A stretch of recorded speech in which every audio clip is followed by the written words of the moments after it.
Imamat 11 ayat 1-24. Lalu Tuhan berfirman kepada Musa dan Harun. Katanya kepada mereka, katakanlah kepada orang Israel begini, inilah binatang-binatang yang boleh kamu makan dari segala binatang berkaki 4 yang ada di atas bumi. Setiap binatang yang berkuku belah, yaitu yang kukunya bersela panjang, dan yang memamah biak, boleh kamu makan. Tetapi inilah yang tidak boleh kamu makan, dari yang memamah biak, atau dari yang berkuku belah. Unta, karena memang memamah biak, tetapi tidak berkuku belah, haram itu bagimu. Juga pelanduk, karena memang memamah biak, tetapi tidak berkuku belah, haram itu bagimu. Juga kelinci, karena memang memamah biak, tetapi tidak berkuku belah, haram itu bagimu.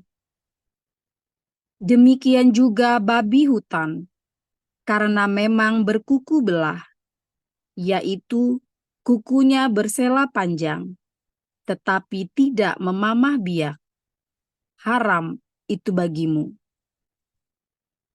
Daging binatang-binatang itu janganlah kamu makan, dan bangkainya janganlah kamu sentuh. Haram semuanya itu bagimu.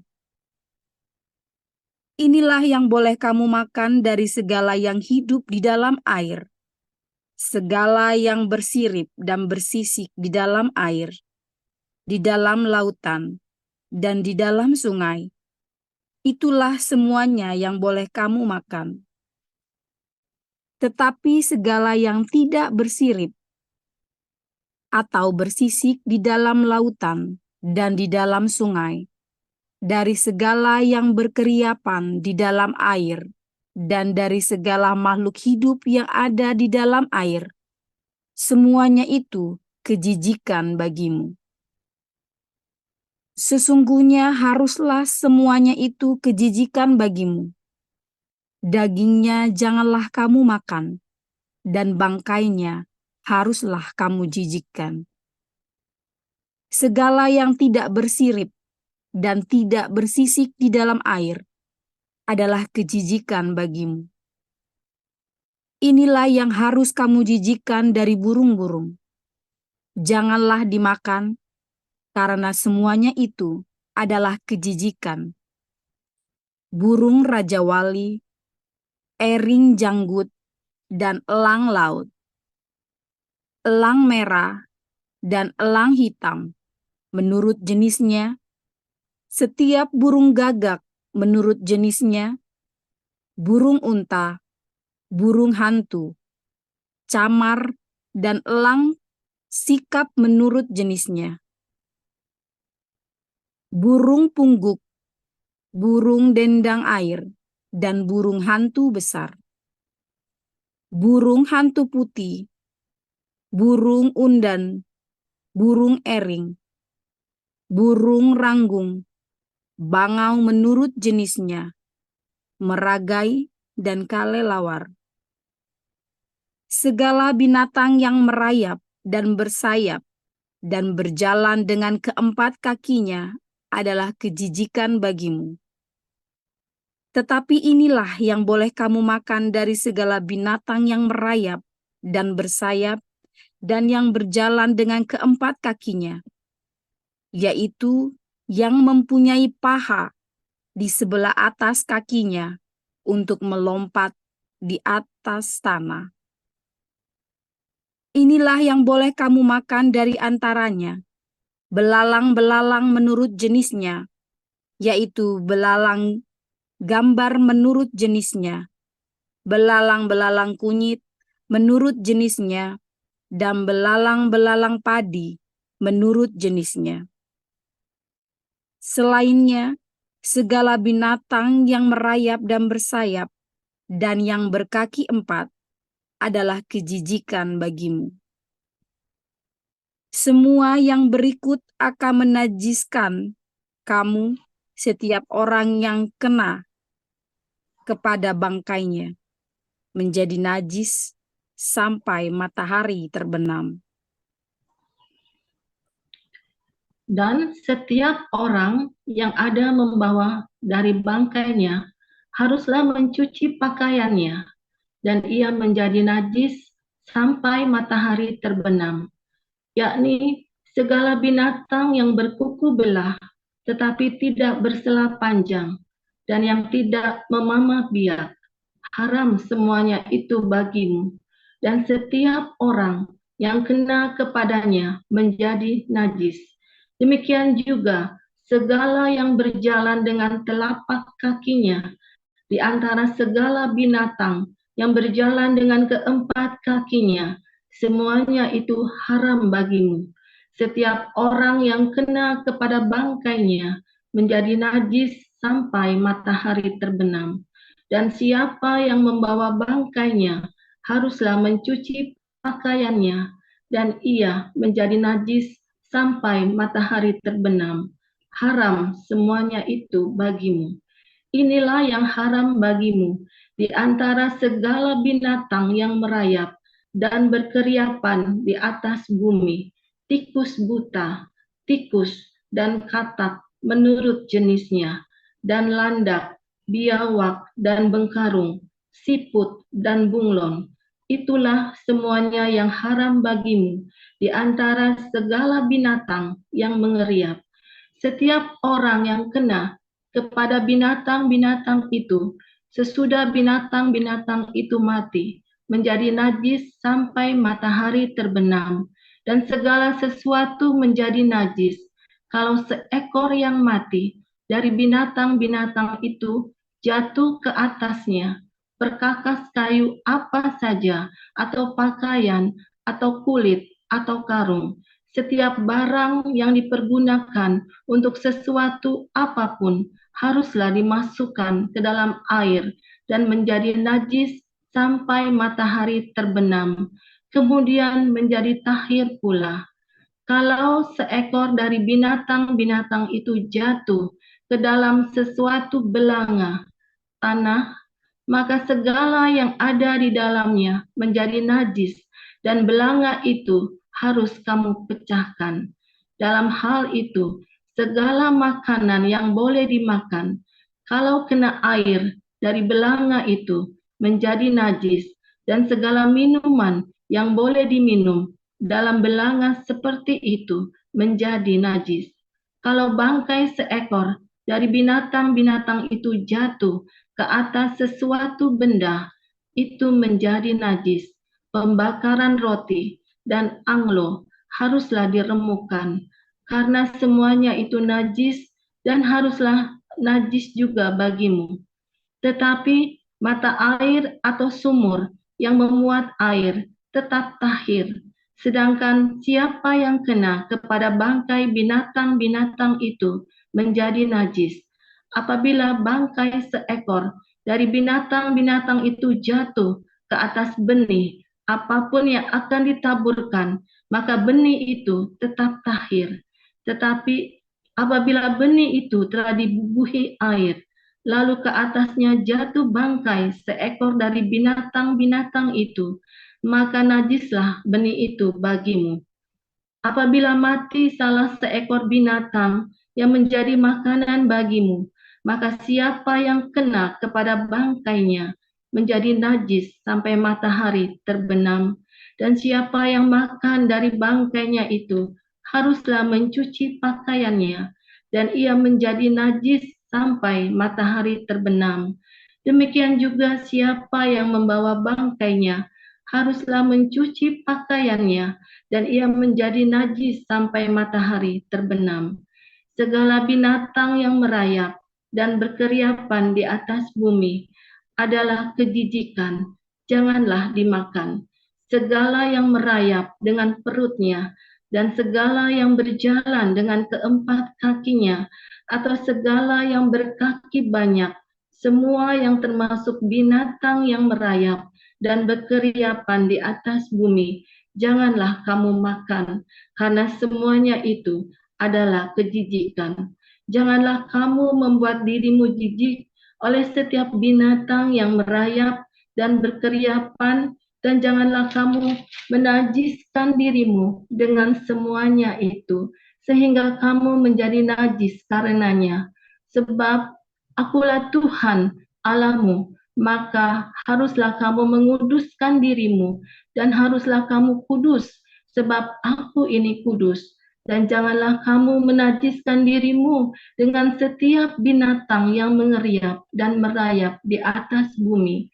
Sebab akulah Tuhan yang telah menuntun kamu keluar dari tanah Mesir, supaya menjadi Allahmu.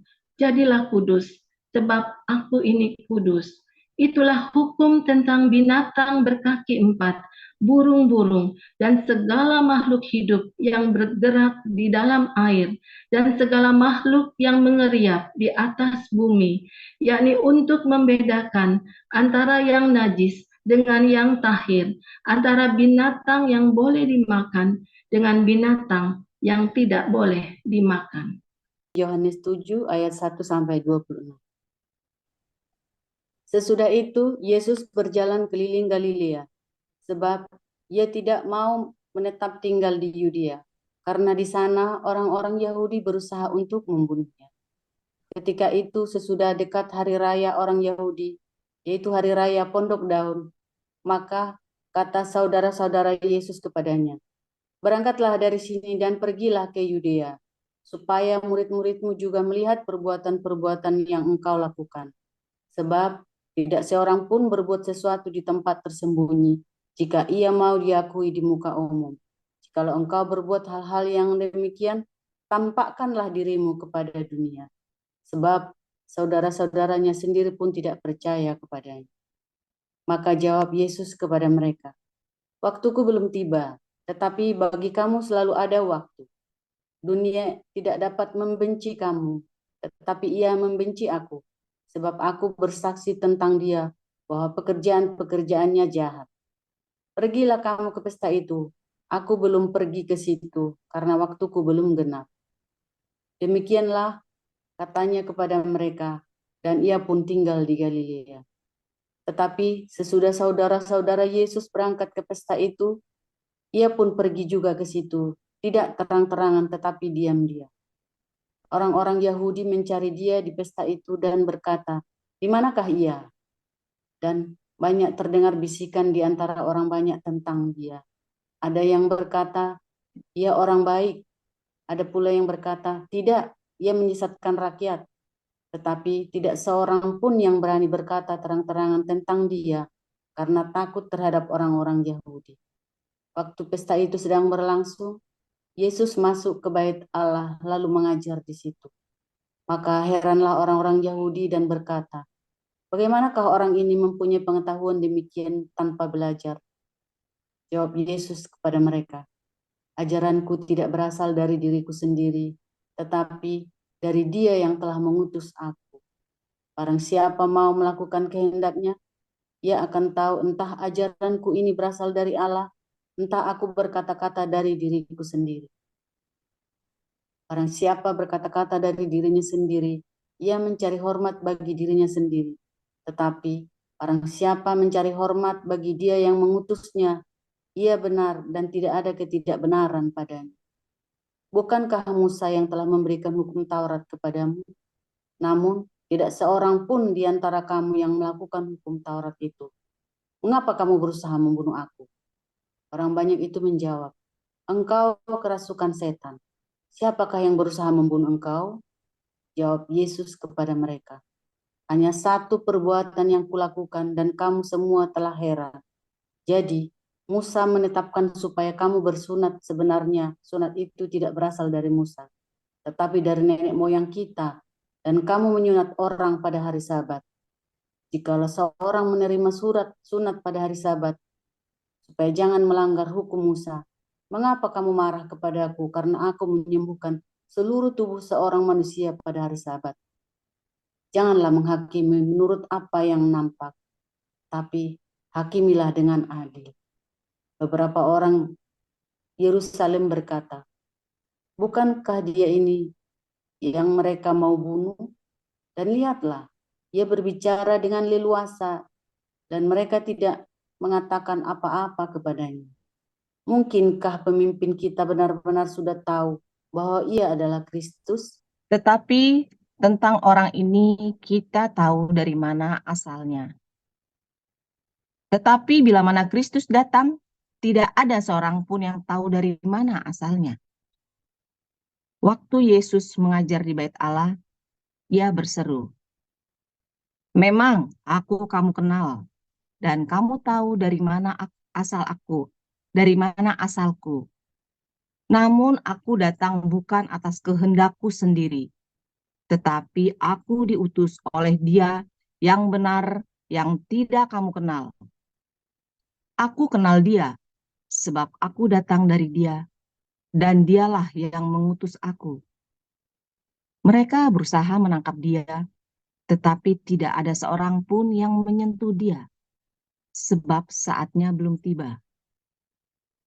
Tetapi di antara orang banyak itu, ada banyak yang percaya kepadanya, dan mereka berkata, apabila Kristus datang, mungkinkah ia akan mengadakan lebih banyak mukjizat daripada yang telah diadakan oleh Dia ini?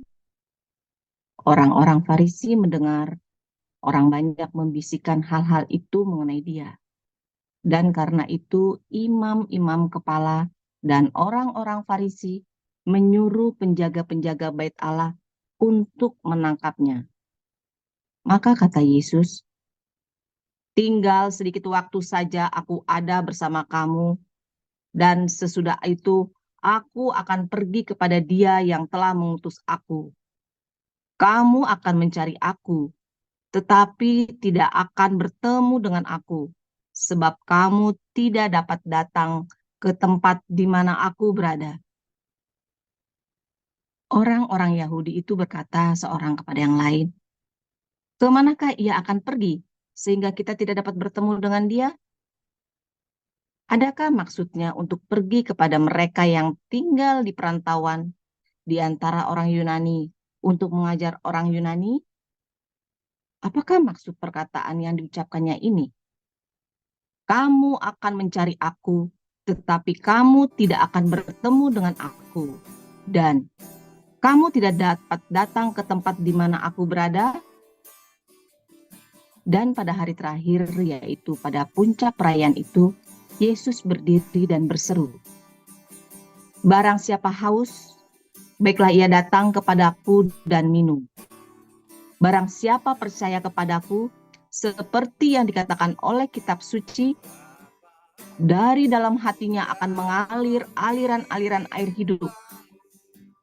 Yang dimaksudkannya ialah roh yang akan diterima oleh mereka yang percaya kepadanya. Sebab roh itu belum datang, karena Yesus belum dimuliakan. Beberapa orang di antara orang banyak yang mendengarkan perkataan-perkataan itu berkata, Dia ini benar-benar nabi yang akan datang. Yang lain berkata, iya, ini Mesias. Tetapi yang lain lagi berkata, bukan, Mesias tidak datang dari Galilea. Karena kitab suci mengatakan bahwa Mesias berasal dari keturunan Daud dan dari kampung Betlehem, tempat Daud dahulu tinggal. Maka timbullah pertentangan di antara orang banyak karena Dia. Beberapa orang di antara mereka mau menangkap Dia, tetapi tidak ada seorang pun yang berani menyentuhnya. Maka penjaga-penjaga itu pergi kepada imam-imam kepala dan orang-orang Farisi, mengapa kamu tidak membawanya? Jawab penjaga-penjaga itu, belum pernah seorang manusia berkata seperti orang itu. Jawab orang-orang Farisi itu kepada mereka, adakah kamu juga disesatkan? Adakah seorang di antara pemimpin-pemimpin yang percaya kepadanya atau seorang di antara orang-orang Farisi? Tetapi orang banyak ini yang tidak mengenal hukum Taurat, terkutuklah mereka.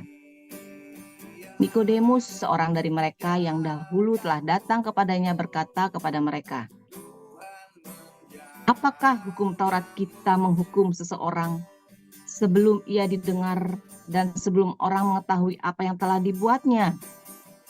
Jawab mereka, "Apakah engkau juga orang Galilea? Selidikilah kitab suci dan engkau akan tahu bahwa tidak ada nabi yang datang dari Galilea." Lalu mereka pulang masing-masing ke rumahnya. Haleluya, firman Tuhan selalu baru setiap hari ketika kita menanti-nantikan Tuhan dengan penuh cinta ya, dengan pengharapan yang benar. Kita mengharap Tuhan itu dengan penuh cinta, saudara ya, bukan dengan gerusak-gerusu, dengan sambil mukulin hamba-hamba yang lain, gitu ya. Dalam Matius 24 ada orang nunggu-nunggu kedatangan Tuhan tapi sambil pukulin hamba-hamba yang lain, dipukulin karena Tuhannya nggak datang-datang katanya.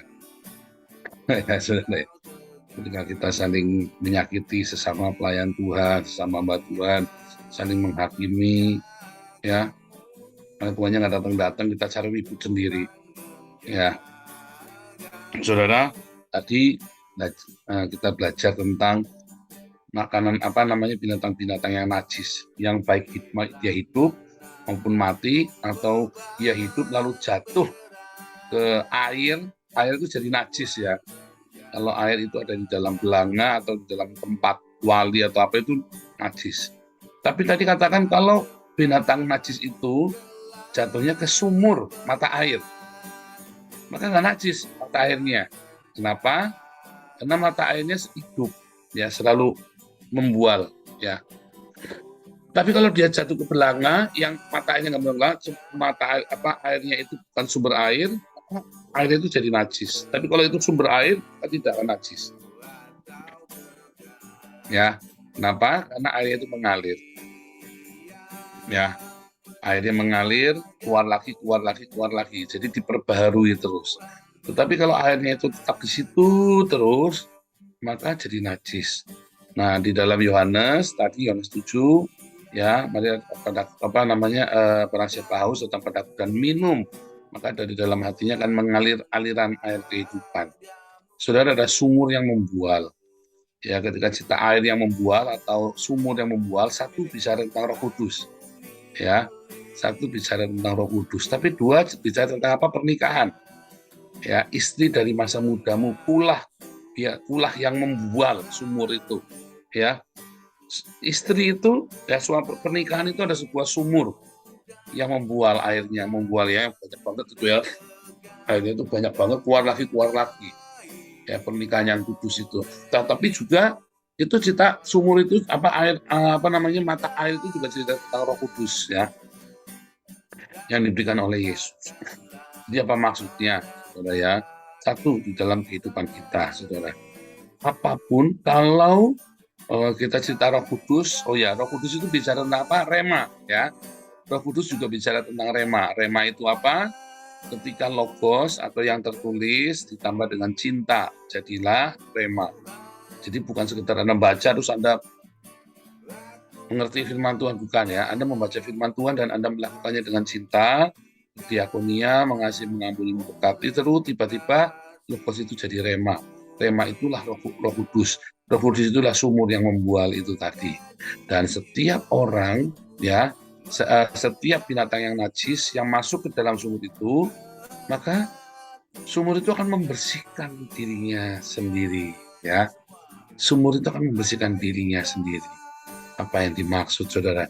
Ketika hidupmu selalu ada rema, ada Roh Kudus di dalam hidupmu ya, yang membual, maka semua perkara yang masuk dalam hidup akan dibersihkan. Entah itu kemarahan, kebencian, ya kita boleh marah, yang boleh marah-marah ya. Kita mungkin bisa marah, kita mungkin bisa kecewa, kita mungkin bisa sakit hati, kita mungkin bisa melakukan hal yang tidak baik. Tetapi karena sumur itu selalu membual, ya, selalu ada air yang baru, selalu ada rema yang membual dalam hidupmu, mengalir terus, dan kamu ditumpahkan lagi, kalau ditimba lagi, timba lagi, maka air itu selalu suci, saudara. Hidupmu selalu dikuduskan, dibersihkan. Apapun yang kena padamu, kamu tidak akan menjadi najis. Tetapi kalau mata airmu, kalau air di dalam hidupmu tidak membual, artinya itu aja Anda pernah dulu terima rema. Dulu Anda pernah rema dengan satu perkara, tapi terus terus Anda nggak pernah membual lagi, maka setiap kali ada yang najis, kemarahan, ada kedengkian, ada apa, itu akan menajiskan hidupmu. Saya akan bicara dengan cara yang lain. Ya, saudara, kalau Anda mungkin Anda pernah rema dengan satu hal, sehingga Anda menjadi pengikut Kristus sekarang ini, karena Anda pernah punya rema. Mungkin di masa mudamu Anda selalu punya rema, tapi entah mengapa kamu berhenti dengan rema itu. Kamu tidak lagi melanjutkan, tidak lagi hidup, tidak pernah ada rema baru dalam hidupmu selama puluhan tahun mungkin. Ya, maka apapun ya yang najis itu, yang ada di dunia ini kan semua najis. Hampir kalau Anda itu orang Yahudi itu hampir semua binatang itu dinajiskan loh. Ya, makanya kalau Anda di Israel itu kalau mau cari daging itu susah ya. Cari daging itu susah, mesti ke toko Arab. Kenapa? Kalau Anda pergi ke warung-warung ke restoran Yahudi, Anda sulit ya, restoran Yahudi yang Yahudi ya, sulit ya untuk makan daging, itu ribet dan mahal. Kalau Anda pergi ke tempat Arab ya banyak, ya, karena yang najis cuma babi tok, yang lain boleh semua. Kalau tempat orang Yahudi, ya semua itu ada aturannya ya, saudara ya. Nggak boleh makan ini, nggak boleh makan itu, karena semua itu najis. Itu maksudnya apa? Hampir seluruh dunia itu sudah najis. Seluruh dunia, produk-produk dunia ini, kemarahan, cabulan, seks, homoseksualitas. Dan Anda setiap hari Anda melihat itu dengan matamu, dan kadang-kadang Anda berinteraksi, bukan melakukan ya, berinteraksi. Anda kan tidak makan makanan najis, tapi Anda megang saja, itu sudah najis. Ketika Anda ya tidak dipenuhi dengan Roh Kudus hidupmu, ya, artinya Anda pernah punya rema, tapi itu terus datang setiap hari, kemarahan, Anda melihat tontonan yang tidak baik, Anda melihat gambar yang tidak baik, Anda terprovokasi, ada kemarahan, Anda dikecewakan, Anda mengalami hal yang tidak hal-hal yang negatif, mengotori jiwamu, maka kamu menjadi najis. Kamu akan jadi najis. Rusak hidupmu, pergaulan yang buruk, rusak kebiasaan yang baik. Dia kan itu kan langsung, saudara ya. Pengaruh saya, waktu saya kerja, ya saya banyak ketemu sama entertain begitu ya, di kafe, di hotel, tiap hari ya, saya kumpul sama orang yang suka berzina, tiap hari saya kumpul dengan orang yang pakai narkoba, tiap hari saya kumpul dengan orang-orang yang hidupnya tidak kudus, tiap hari saya kumpul dengan orang yang istrinya 3, istrinya 4, istrinya 9, tiap hari itu saya kumpul dengan orang-orang yang macam-macam begitu ya, yang selingkuh, yang punya simpenan, tiap hari saya kumpulnya dengan orang-orang itu. Saudara, apa bedanya orang yang berkumpul dengan orang itu dengan ketika saya seorang hamba Tuhan yang melayani orang-orang seperti itu? Nah, waktu itu saya sudah lama tidak mendapatkan rema, saudara ya. Karena terlalu sibuk bekerja, saya tidak lagi rajin baca Alkitab, saya tidak lagi jangankan diakoni ya, gereja sudah enggak, ya pokoknya semua uang itu habis untuk kehidupan kami sendiri.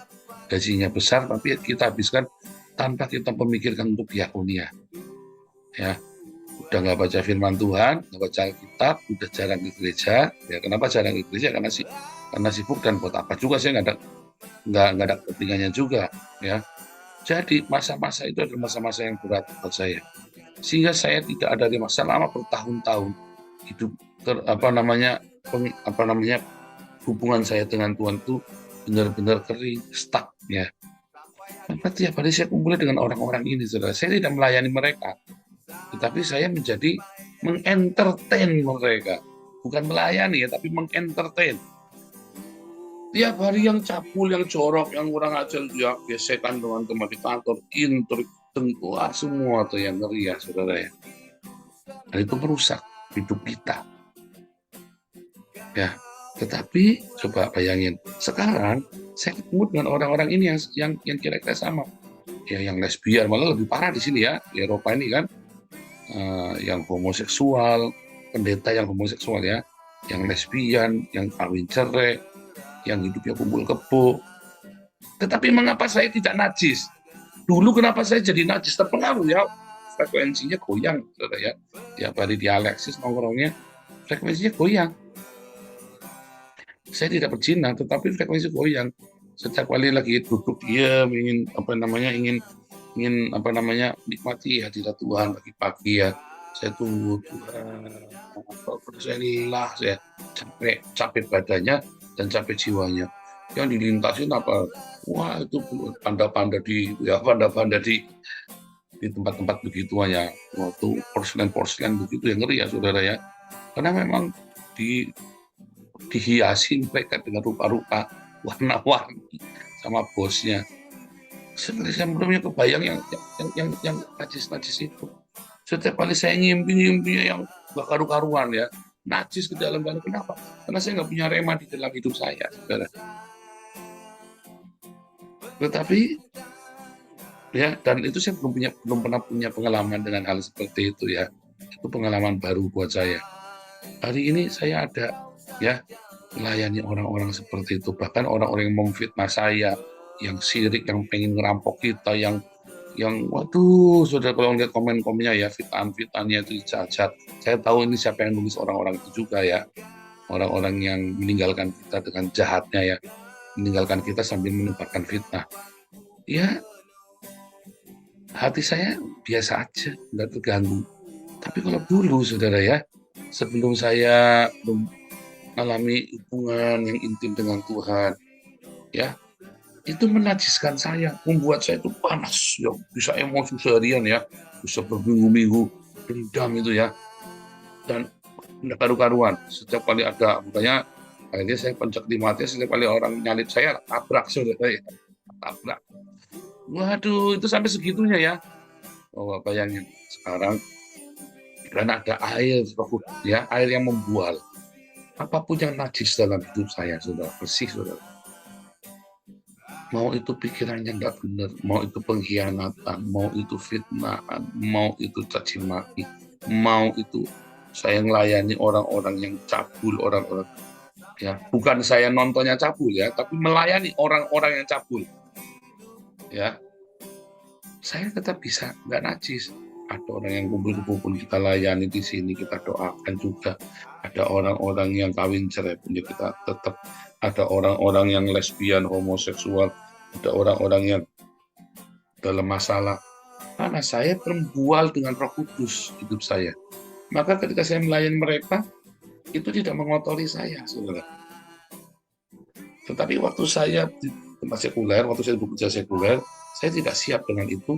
Saya bukan melayani mereka, tapi mengentertain mereka. Lalu orang-orang ini mengotori hidup saya. Di samping satu, saya sudah memang sangat jarang membaca firman Tuhan, baca Alkitab. Tadinya bagus ya, saya masuk dunia sekuler itu tadinya saya adalah untuk menjadi utusan misi, tapi dengan biaya sendiri. Tadinya bagus, tapi lama-lama ya itu tadi ya, caranya setan buat merusak pelayanan kita apa? Saya dikasih apa saudara? Saya dikasih karir yang amat sangat bagus, sehingga saya terjebak bingung dari jam 4 pagi sampai jam 12 malam baru pulang ya. Dikasih karir yang bagus sampai saya lost, nggak bisa baca Alkitab.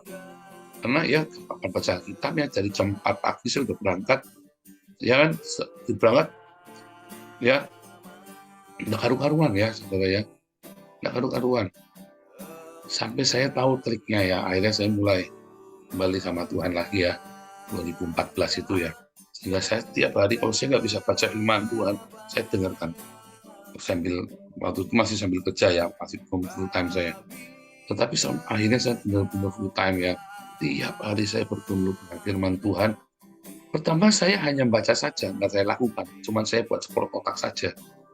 Tapi lama-lama, ya, kenapa saya memberitakan Injil di Facebook, tidak saya lakukan ya, tidak saya imani, tak coba. Setiap kali saya ada firman Tuhan, tak lakukan. Saya Setiap kali saya berapologetika di Facebook, saya pun mengimani dan saya melakukan apa yang saya katakan. Dan akhirnya, karena saya ada firman dan ada perbuatan, maka tiba-tiba membual itu ya, rema itu ya tiap hari ya. Membual. Semakin membual ya. Sumur itu kalau ada sering timba itu makin membual ya. Kalau Anda jarang timba, sumur itu bau, saudara. Tapi ketika Anda timba, sering ditimba itu membual ya. Nah, rema itu harus terus-menerus mengalir dalam hidupmu, saudara.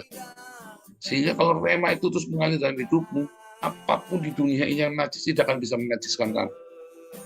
Ya, apapun yang najis itu tidak akan bisa menajiskan kamu. Justru kamu yang akan menyucikan mereka. Airmu itu yang akan membersihkan mereka. Bukan mereka yang mempengaruhi kamu, tapi kamu yang mempengaruhi mereka. Kayak hari ini kan saya mempengaruhi sebuah komunitas. Ya, di fitnah, di apa, kita tetap jalan.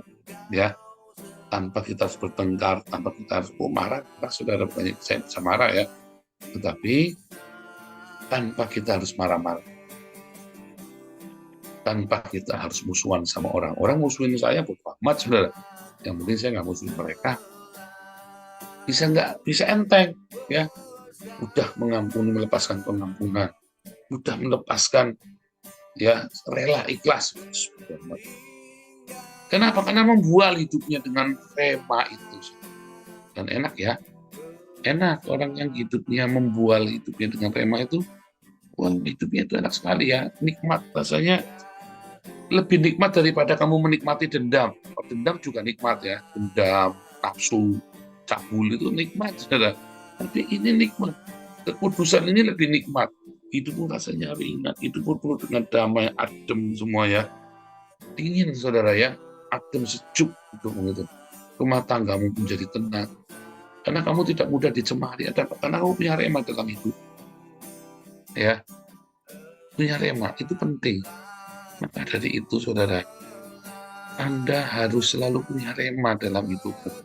Supaya yang kotor-kotor itu jangan menajiskan hidupmu, tapi biarlah kamu yang membersihkan mereka. Bukan yang kotor-kotor ini yang menajiskan hidupmu. Makanya kita harus datang pada Yesus. Kita harus sungguh-sungguh baca firman Tuhan yang rajin. Kalau Anda tidak sempat baca, Anda dengar ke audio, Alkitab audio itu.